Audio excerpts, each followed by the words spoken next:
ကိုတော်ပြန်မုံမိတယ်ပေါ့အဲ့လိုမျိုးကိုတိုင်းဝင်ပြီးတော့တွင်းနေရနေတယောက်ပေါ်ပြရတဲ့အချိန်မှာဒီလိုမျိုးရက်ဆက်ရတယ်ဆိုတော့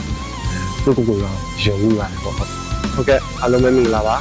ကျွန်တော်နာမည်ကတော့ဟန်ဆန်ဖြစ်ပါတယ်ကျွန်တော်ကတော့ training မျိုးသားများသက္ကရာတက် PNDF မှတ်တက်ရင်ရပါဒီဇက်ကားထဲမှာတော့မြို့ကြီးနေရာနေပြောဆောင်ထားပါတယ်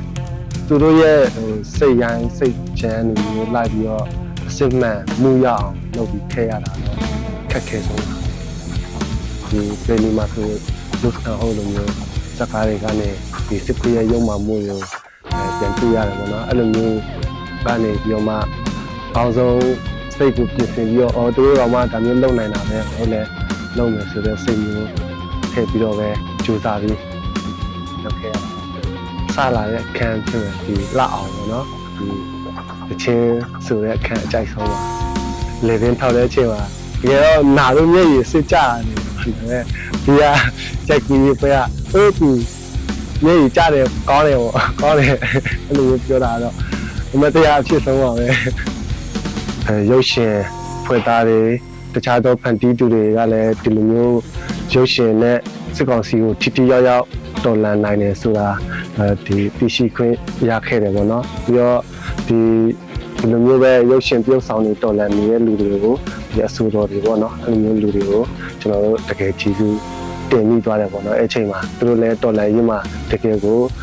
အတုံခွန်ဆိုင်နဲ့ပြောမယ်အရှက်တွေတိတ်ခါတွေရင်းပြီးတော့တော်လှန်ပေးနေတာကိုကြည့်စုတင်ပါတယ်ပေါ့ဟုတ်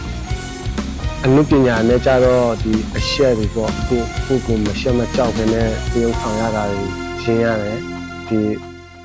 စစ်တိုက်တာကြတော့အသက်နဲ့ရှင်းရတယ်ဆိုတော့စစ်တိုက်တာတော့ပြခတ်ပါတယ်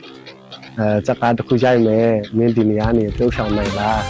ဒါတိုင်းပြီးတော့စစ်ခွေးနေရာပဲလို့တော့ဒီလိုမျိုးတော့ကျွန်တော်စဉ်းစားပြီးတော့ချသွားတော့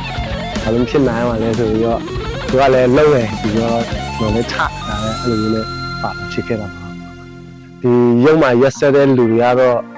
အချိန်တန်ရင်ဒီလိုမျိုးဖြစ်မျိုးပြန်လဲကြုံတွေ့မှာပဲပေါ့သူတို့ရုံမှာထက်အစပေါင်းများစွာ